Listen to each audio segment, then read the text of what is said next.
Wait. Let's rewind about 20 years ago and set the stage real quick. A bit of backstory now may better help convey my point of view later in the video, and if nothing else, will help to justify my opinions on this contentious game as a whole.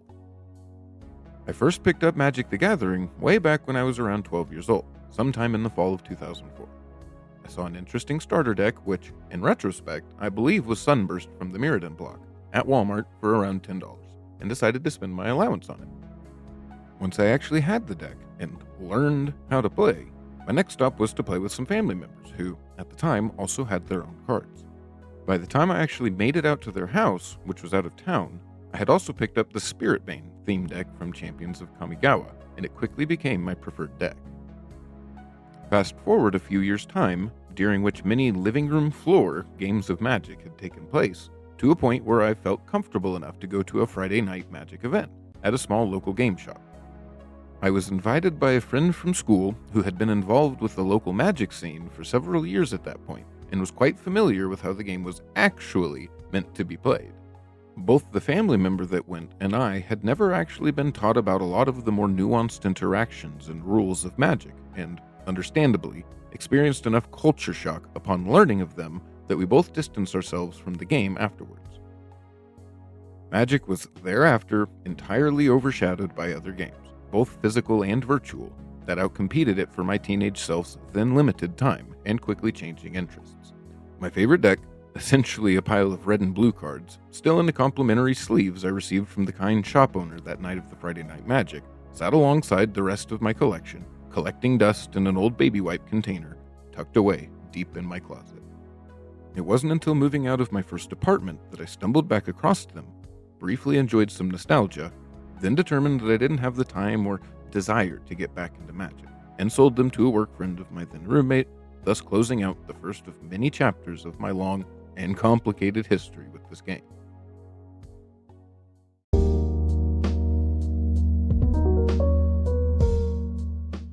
At some point in 2014, upon coming back into contact with a good friend for the first time in years, I learned that he had started playing Magic when a friend of his had gifted him an EDH deck to play with, at which point he then began picking up products to build a collection of his own.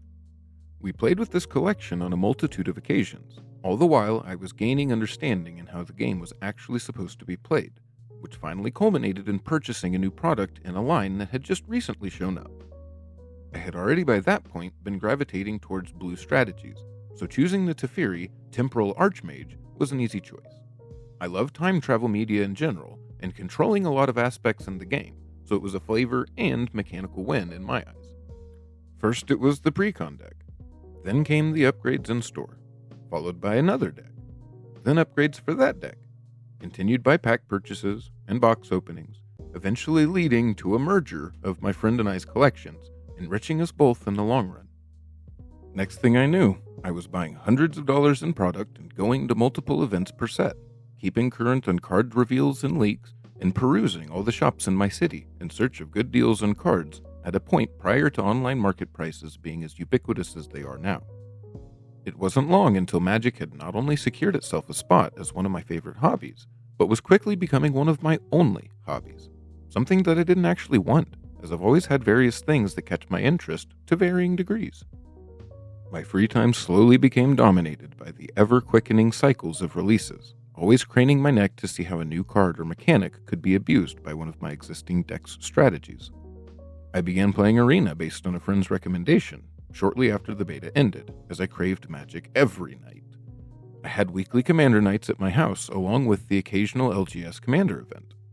Around this time, the friend and I who had merged collections had amassed a seriously impressive bevy of cards, replete with a Commander anthology set, the only one available by this point, dozens of fully playable decks, and a trade binder full of chase rares and mythics.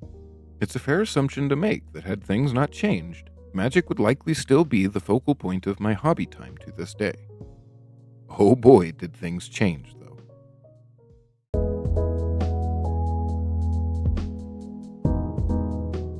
Around the time they started including the buy-a-box promo cards and box toppers in booster boxes, I started primarily engaging with the new standard sets through buying singles.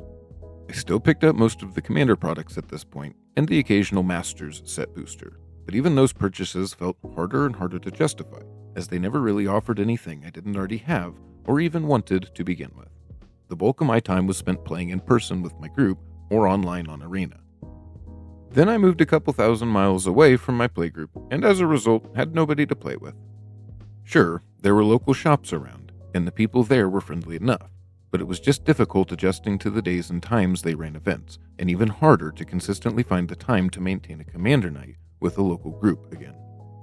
Considering this was prior to 2020, Spelltable hadn't yet been released, and though I did try, could never convince any of my old group to try out Web Commander through Discord or Facebook Messenger. By the time 2020 did roll around, I had all but tucked my cards away back in my closet again, only ever really interacting with the game I previously enjoyed so much through Arena. Even then, I was really only playing 100-card Historic Brawl, a game mode reminiscent of Commander. Then, the inalchemying happened. I'll preface this by saying, my complaints can't all be labeled as objectively bad, as a lot of this comes down to personal taste. I personally don't find alchemy to be worth anything more than the bowel movements of those misfortunate enough to be tasked with creating it, but I won't be so bold as to claim that nobody likes it.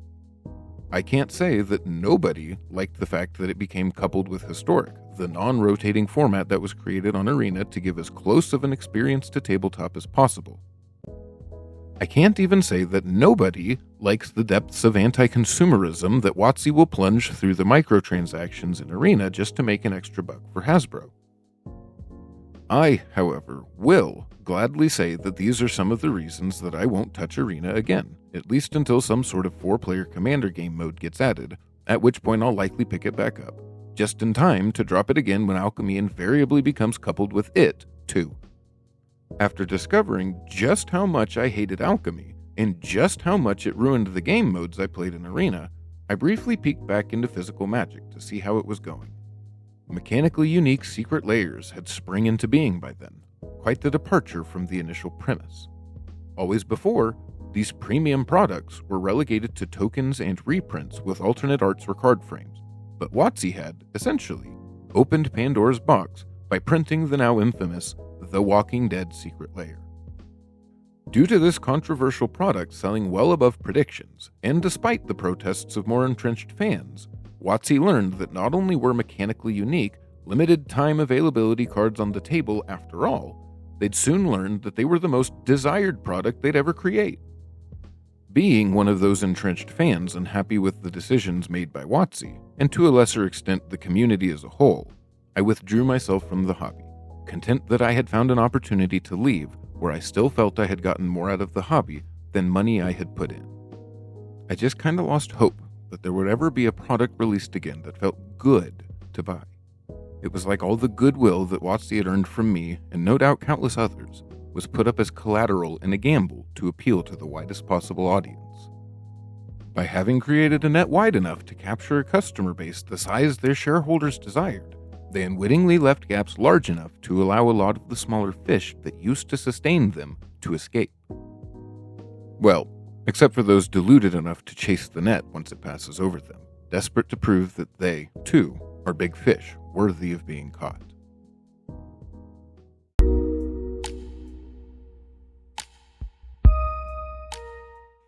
About a year ago, I started playing Commander again, this time on Spelltable with a close group of friends willing to give it a try. Due to evolving circumstances and better technology, we now had the capability, and occasionally the time, to invest a few hours to play Commander with our existing collections. Just a few sessions playing with my old cards and strategies was enough to get me reinterested in deck building and, in the process, curious to see what had transpired in the world of Magic over the couple years I had been away. I was aware of some of the major controversies, such as the Pinkertons showing up to intimidate some random streamer who leaked a set early, or just how hilariously out of touch the 30th anniversary release was, but nothing could prepare me for just how dramatically the entire game of Magic would shift, again. Having been a near lifelong Lord of the Rings fan, I was delighted to see a lot of the cards from the set, and went to work outlining a list of cards to craft a deck around Tom Bombadil, my favorite Lord of the Rings character. While doing so, I learned of the Warhammer 40k precons that had been released, and quickly picked up a copy of the Tyranid Swarm before it went out of stock. Up to this point, I was generally unperturbed by the nature of Universes Beyond, as it stayed in eternal formats and were generally affordable enough for the average consumer to purchase at least something from a set built around an IP they enjoyed. I hadn't yet realized that the Lord of the Rings set had released into Modern as well, and was setting the format ablaze, while simultaneously paving the way for future Universes Beyond entries to corrupt formats they had no business existing inside of. The Lord of the Rings set went on to become, until recently, the best-selling Magic set ever, likely in no small part due to the The One Ring chase card they printed into it. It wasn't until the pre-orders of this, at the time of writing, still unreleased set, Final Fantasy, that the record was beaten. Indeed, another Universes Beyond set, intended to release this time not only into Modern, but Standard too, sets the sales record again, and it isn't even out! For those unacquainted with Magic formats, the Standard format is the core experience, the format that, for a long while, was what new cards were designed around, the format most heavily featured in tournaments, the format that I, and many others, likely bought into with our first Magic purchases when originally starting our own journeys into this game. Now, if it isn't bad enough that there's no longer a format you can retreat to in order to escape the inexorable advance of Universes Beyond, now you must spend a premium in order to even access the Universes Beyond content forced into the format you might still play. The price for all premium products are increased beyond the basic play boosters for a Universes Within product, which up until this point could be justified as being an item geared more in the direction of collectors or investors. With its non-consensual insertion into Standard, though, you're forced to cough up additional funds to stay competitive with the obviously power-crept cards contained inside these Universes Beyond sets. If you play Arena, Universes Beyond's inclusion into Standard is going to suck even worse for you. When the Marvel Spider-Man set, and likely every other set featuring a Marvel property, release, there won't be a corresponding release on Arena. Instead, the entire set will be in-universe equivalents in order to attempt something akin to a mechanical parody through these reskinned and renamed Universes Beyond cards. If any of you tried to use Arena before to practice for tournaments or consistently play both forms of Magic, get used to remembering both names for both versions of cards you'll be seeing, or you're going to waste a lot of time repeatedly reading the same card over and over. So not only did you already have to contend with rebalanced and digital-only cards when playing most any format on Arena, the few formats that did have some semblance of parity with the physical card game are now going to lose that because some inept sods at WotC or Hasbro were so under-equipped when going in to negotiate licensing rights with Disney that they lost the rights to use what equates to several entire standard legal sets of their game inside of their own goddamn digital client. Since it's obvious they see your digital client as a competitor, why wouldn't you just walk away from the license at that point? Was it the appeal of ingratiating yourself to one of the most powerful media corporations on the planet that was so intoxicating it overruled the last vestiges of sane or reasonable thought tucked away inside of the hollow cavity you swear contains a brain and allowed such a laughably one-sided contract to be agreed upon?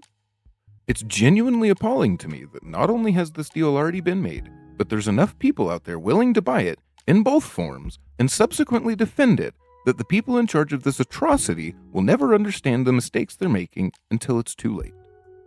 They don't see the exchange of one entrenched player leaving the game while two other new players join, instead seeing through their market research and buyer trends that they have 100% more players in the game now.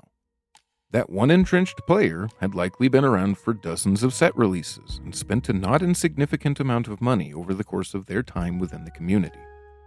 For these players who are increasingly becoming priced out, losing interest in the constantly accelerating release schedule, losing too many purchases to scalping bots, etc., something somewhere winds up as the last straw for them more and more often nowadays, and it doesn't seem likely to stop. Now, while an influx of newer blood is overtly great, you must recognize that just as easily as they entered the game, they can and will leave the game, should it stop appealing to their particular fandom, another game catches their eye more, or that even they, too, get priced out of playing as the cost becomes even further detached from any feasible or logical financial reality, and they just simply haven't invested as heavily into it yet.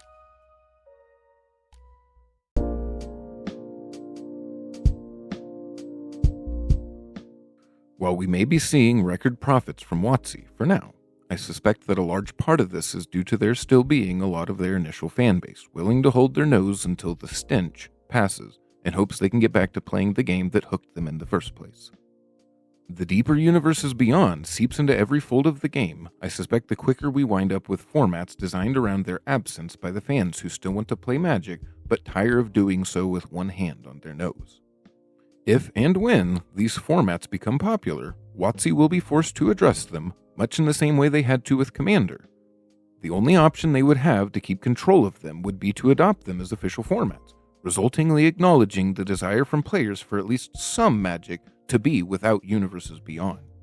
Unfortunately for WotC and Hasbro, the people who have already stopped buying product can and usually do still play Magic. They can't stop you from playing with your own physical cards, or from creating formats that allow you to play Magic the way you want it to be.